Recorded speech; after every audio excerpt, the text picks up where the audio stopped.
Alright, hi guys. My name is Nick, and I'm here today to talk to you about the ways that you can use your tech skills for good to make the world a better place. I'm currently a tech lead at the U.S. Digital Service. USDS is a group of people working in the government to help critical government projects succeed. Before that, I was at Opower, which was a double bottom line company right down the street here in Arlington that was working with utility companies to help save the environment, and also Google and Microsoft.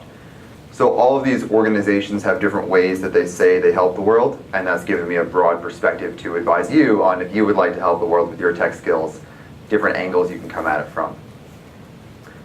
A bit about the projects that I've worked on at USDS. I worked on this project for the DoD, supporting the NATO mission in Afghanistan. Currently, NATO has a bunch of advisors helping the Afghan government be better at being a government, but the tooling they had was a complete disaster. When you did a search for the reports people would write, these search results would return everything that did not have your search terms. But it didn't really matter because you couldn't click on any of the results anyway. So that was super nice. So we built them a replacement, and Wired featured that in an article, which is pretty cool. I also worked on a tool at the IRS. I helped them launch this system so that you can log into their website and see some information about your account instead of having to call the call center for everything. And currently I'm working at Veterans Affairs to help the claims process go faster. Right now, if you go fight in the military and come back and you're applying for benefits, it can take up to 10 years to get that fully processed, and the backlog is approaching 500,000 cases. And we think that's a pretty crappy way to treat people who fight for this country. So this is an internal tool we're building. It's also open source. You can go check it out. An internal tool that we're building to help the VA process these cases faster. So what we're going to talk about is why we would care about doing good in the world with our tech skills, the principles for being as effective as possible, and then some specific options for what you can do. But before we do that, I have to give out a whole bunch of disclaimers. One of which is that this is not a recruiting pitch for any organization in particular. I'm going to name some names just so it's not incredibly abstract, but I'm not endorsing them or telling you to go work for them. It's also value neutral, so you have to decide what good means for you. I'm not going to tell you what value set you should have. I don't want to take a stance in any political conversations. And I don't even want to be pontificating to you about what you should do with your life. This is just, if you are interested in having a social impact with your work, here are some options for you. And finally, in case this isn't obvious, this is going to be highly opinionated from my perspective. There are reasonable people who could disagree with me, and obviously nothing I'm saying constitutes an opinion of the United States government. So, with that said, this is doing good as a technologist. So no matter what your value set is, it's undeniable that we are living in interesting times. There is a lot of stuff going on right now that you may wish to have an impact on. And fortunately, as technologists, we have a lot of ability to affect the world. If you are working at a nonprofit in a non-technical role, a lot of times the work that you're doing is just limited in the scale. But as developers and technologists, we can build apps that are used by millions of people. So we have a lot of power that we can use for good. The problem is that software can also negatively impact the world, and this is a thing that a lot of people, myself included, don't always think enough about how the choices we're making impact other people. It's easy to go into work, argue about tabs versus spaces with your coworkers, push some code to production and go home, and not realize that what you're doing actually impacts other people's lives. And this can come up in ways from security issues where health systems are completely immobilized due to security holes. Things like social media, where studies have found that there are negative mental health effects to what goes on to using those tools. And then things like Uber's gray ball system, which had the ostensibly useful goal, or not ostensibly, it ostensibly had the useful goal of protecting drivers from malicious riders. It turns out it could also be used to evade law enforcement. So it is easy to write some code for a cool problem and then have it be used in a way that doesn't end up making you feel good. I will say about ride sharing in particular, I took a Lyft on the way over here and it hit another car, so I'm not saying the Lyft is that much better. But I mean, all joking aside, I'm not trying to take a giant swipe at Uber or anything. Anyway, software can also positively impact the world. And a few examples of that, there's this tool that the Obama administration launched with USDS to rank colleges and help underprivileged students research colleges better. And it focused on looking at the outcomes for graduates and not traditional things like SAT scores to help more people go to college and go to college that makes sense for them. The VA launched one new website with USDS instead of 1,000 websites to help people get the benefits they need. And last year, when the US set ambitious goals for refugee admissions, technology was necessary to securely process everyone and make sure that they, the people who are coming in are being vetted. So the technology choices you make can go either way. So if you're interested in doing this, what is the best way to try to be helpful? Well, I was inspired to give this talk after reading Peter Singer's book, The Most Good You Can Do. And in this talk, in this book, he talks about effective altruism, which is a philosophy where you're using evidence and reasoning to decide what you're going to do if you're trying to be altruistic. And this is in contrast to what he describes as warm glow giving, which is using your emotional state as the primary driver of what you're going to do. As a software engineer, using evidence and reasoning definitely appealed to me as a way to go about this. And the epitome of this is an organization called GiveWell that, for specific charities, rates them and evaluates how effective they are and is that the right place to be giving your money to. And the thing that really sums up effective altruism is this spreadsheet they have, where they put in a bunch of numbers, they do a bunch of calculations, and then they just come up with a score that says, okay, getting malaria nets is more important than clean water, or whatever, or like, a higher efficiency for the money that you're spending. So for me, that is a compelling thing. Obviously, not everyone is going to be into that mindset. But this does have a couple of positive things that it leads you to. One is that it helps you optimize for results instead of optics. There are some things that look good but are not actually being helpful, and if you're guided by data and metrics, you can avoid that. There are also a lot of companies that will say that they're helping the world because studies show the millennials are very interested in having a social impact with their careers, but it's just not always the case that what they're doing is really helpful to anyone. And so if you have this data-driven approach, you can sift out what is actually helpful and what's not. And finally, there are some organizations whose hearts are in the right place, but they just don't function at a very high level. And again, with the metrics, you can sort that out.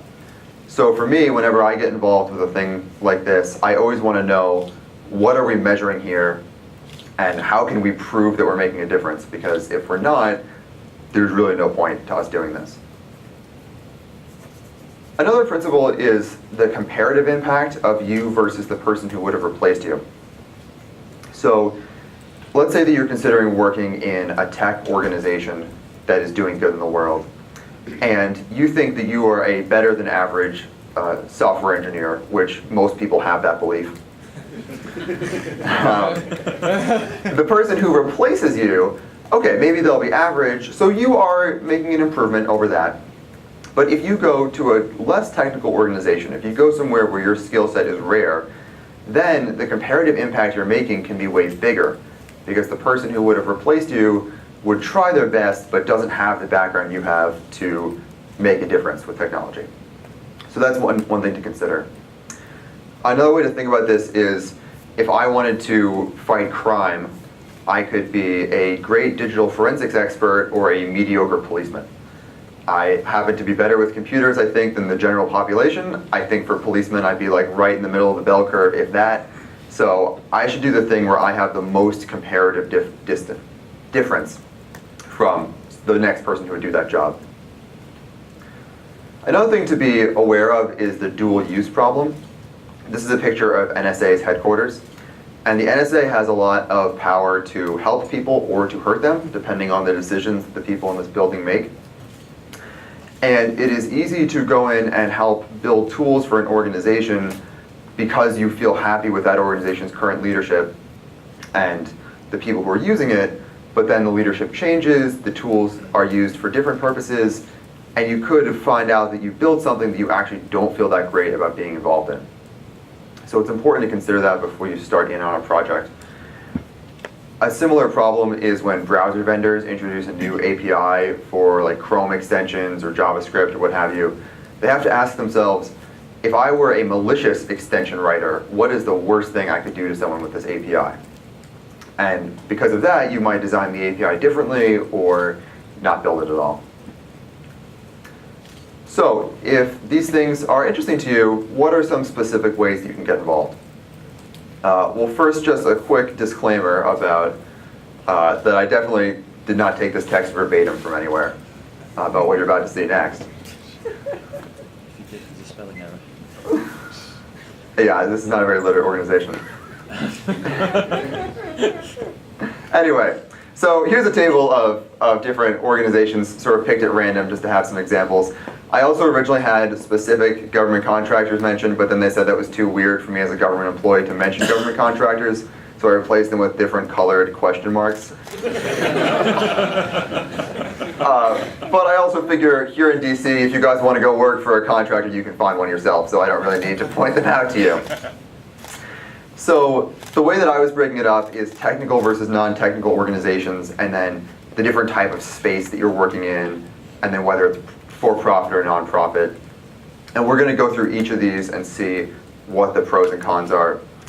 And for USDS in particular, I put that straddling the line between tech and non-tech because everyone at USDS is technical, but we're often sent out in small teams to a non-technical agency where you are the voice of technical reason in the room. So you sort of see both of those dynamics. So with a tech versus non-tech organization, tech is definitely going to be more comfortable. It's a world that we are used to. They're probably going to pay you more. They have a company or an organization that's built around technology is going to respect the technologists the most.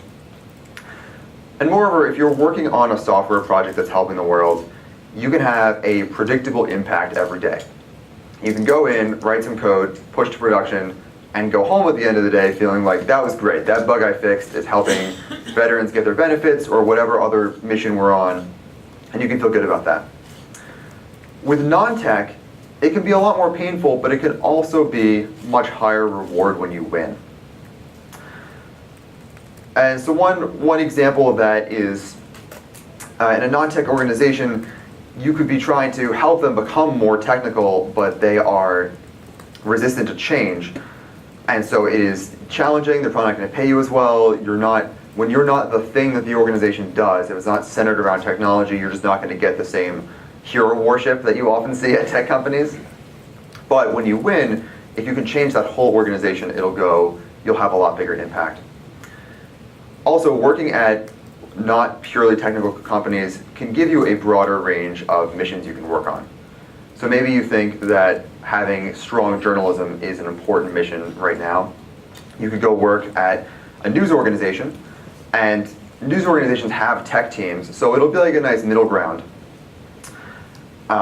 You could go even further and say, I think that one of a completely advocacy-based organization, I think they would do much better with their job if they were better with technology. And I actually don't know how good the NRA and the ACLU is with technology. This is not a statement about them. But you could go into that organization, and if you can transform them to be better with technology, you could have a huge impact on the way that they get their job done, in a way that if you just closed a lot of tickets faster and fixed a lot more bugs, it's not going to be that same impact.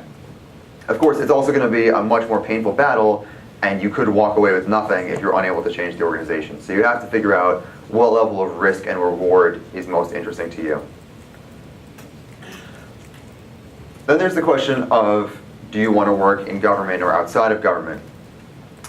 The government has the benefit of having access to huge problems. Just to throw out a few examples, Medicare plus Medicaid spending is 6.5% of the entire country's GDP. And there are 325 million American citizens, which gives you a pretty large user base for a lot of things that the government does. The US government also has the greatest stockpile of weapons that humankind has ever amassed. So there are opportunities to solve big problems. There's data that only the government has. The problem is that the government also has crippling problems of its own, getting even the most basic things done. So you have to multiply the ability to address huge problems by the difficulty of making progress in that space.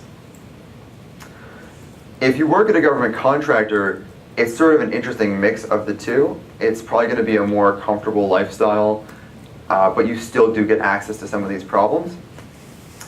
The difficulty with that, though, is that government contractors are ultimately accountable to their own financial interests and not to the well-being of the American people.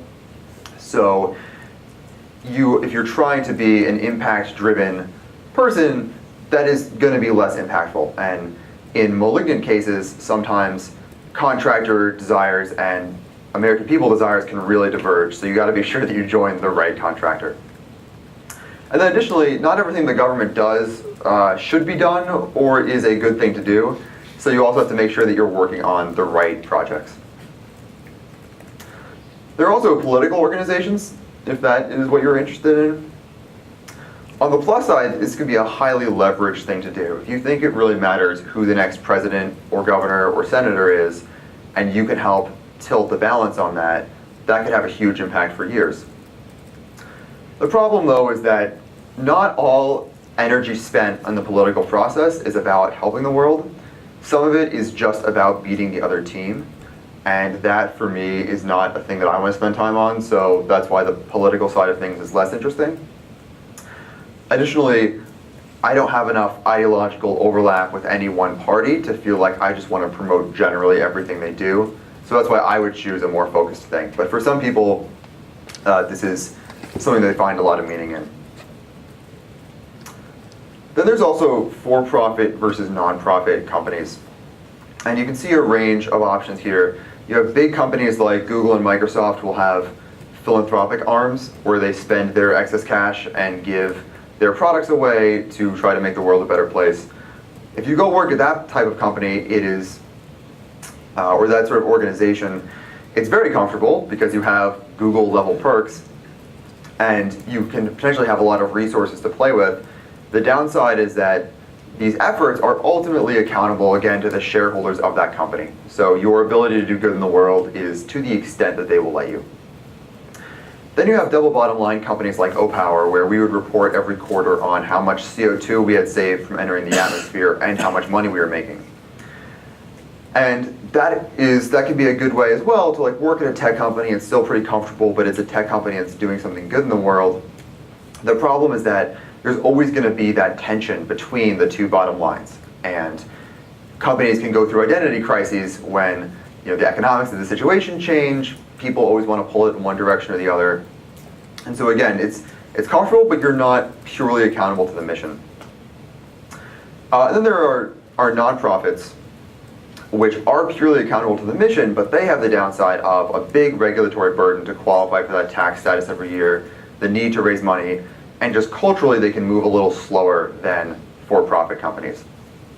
So again, you can figure out which of those make the most sense for you. And then outside of all of that, there's a different strategy that Singer talks about in the book called earning to give. And the anecdote that was given was a student who was studying philosophy and was going to go work at a nonprofit, but had the option instead of working on Wall Street. And this person realized, if I work on Wall Street and make a lot of money, I could pay 10 people to do the job I was going to do at that nonprofit. So that is the more impactful thing for me to do. So with this strategy, you just take whatever job will give you the most money, and then you just donate as much of your income as you want based on the impact you want to have. So you just go to Glassdoor, find the highest paying company, and then just interview your way down the list. This has the upside of you'll probably be in a fairly comfortable environment, and it's also highly flexible. if you decide that malaria nets are now more important than clean water, for instance, you can easily redirect your donation in a way that if you're working at a malaria net nonprofit versus a clean water nonprofit and you want to shift what you're doing, you have to change jobs, and that's far less liquid. It also has the benefit of whenever you decide to be done with this, you're in a very good position career-wise, as opposed to if you're working at a nonprofit, which is not going to be necessarily as good for your own personal career. The problem, though, is that you can have less personal connection to the work that you're doing, and for some people, that just kills it. They really want to actually touch the problem they're working on. And just to throw out a few numbers around this, GiveWell estimated that you can save a life by donating $3,689. So if you're donating $50,000 a year and you're doing that for 20 years, you can save 271 lives over the course of your career, or of that time span. And there's someone in the book who is looking at this example and says, if I saved a Boeing 737's worth of people, that would be the greatest thing that I've ever done. I have the ability to do that without landing a plane full of screaming people. So I'm going to pursue this strategy. Of course, if you do that, it's super important to have this evidence and rationality-based approach to make sure that what you're doing is actually helpful. So with that, I'm excited to see what you may do if you're inspired by this. I'd also just give a few notes that you don't have to, this isn't an all or nothing thing. You don't have to decide between my career is going to be working at a nonprofit forever versus I'm going to go work at a normal company. The USDS, for instance, is on a tour of duty model where people come in for a year and then leave. It can be just a one stop in an otherwise interesting career to do a thing like this. Additionally, some organizations like Code for America will let you volunteer with them on the weekends to just go in and fix a few bugs with their open source projects. It doesn't have to be a full-time commitment. And there are some projects, like the one that I work on, that are just open source. So if you contribute to open source in your spare time, you could consider contributing to open source projects that are mission-oriented, if that was a thing that was meaningful to you. Thank you.